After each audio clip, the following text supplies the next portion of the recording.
somehow an impartial scientific management project that is able to take on what we the people can't be trusted with. This is what's actually at stake here. It is a skepticism of we the people and our ability to settle our differences on questions from climate change to racial injustice. See, the old world view was that the people can't be trusted. The people can't be trusted to sort out how to address existential climate change. If we leave it to the people, our planet's going to burn its way to pieces. We're going to have systemically inequitable results amongst different races. This is what's baked in. It is that old world monster rearing its head again that is fundamentally skeptical of a self-governing people.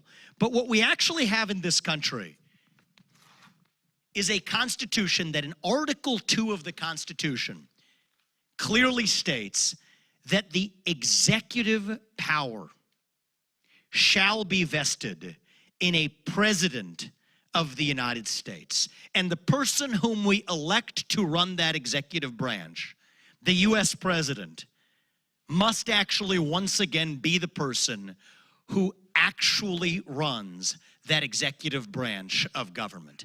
That is the final myth that once we debunk it, we have democratic accountability once again, rather than puppets sitting in the White House, as I worry we have today, instruments of an administrative state.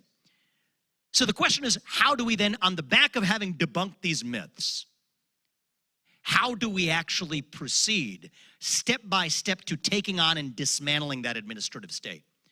Well, it is the source of regulations, and we'll get to that in a second. But what about the regulations that are already on the books? This is where West Virginia versus EPA comes in. So this is likely the most important Supreme Court case of our lifetime when it comes to the ability to restore our constitutional republic.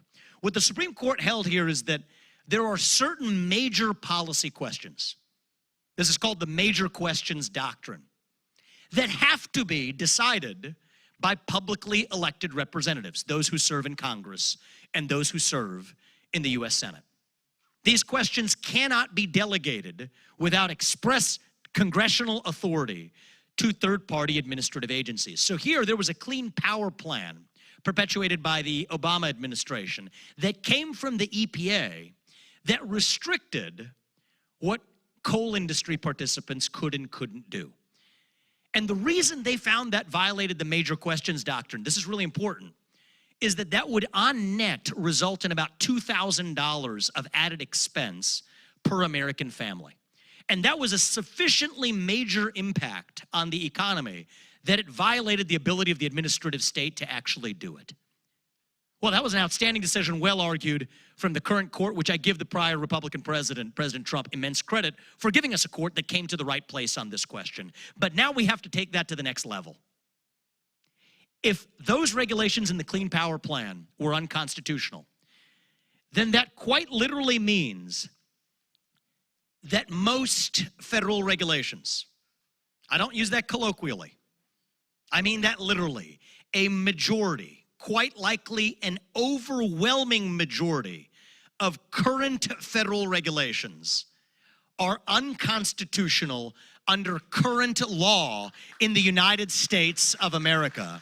And on day one, January 20th, 2025, it is the job and duty of the next president of the United States, under West Virginia versus EPA, to immediately rescind the effectiveness of a majority of those federal regulations. And I will give you a sense of how broadly that view actually spans, from independent contractor regulations that Obama had, Trump rolled back, Biden brought back. We have gig economy workers numbering in the hundreds of thousands, if not millions, over 1 million across the country, covered by these regulations that were passed in violation of the major questions doctrine based on the West Virginia versus EPA standard. E-cigarette regulations from the FDA that are driving more of them into the black market. Like many regulations at the FDA, which do not match any statutory authority that Congress ever gave to the FDA, are unconstitutional under the major questions doctrine.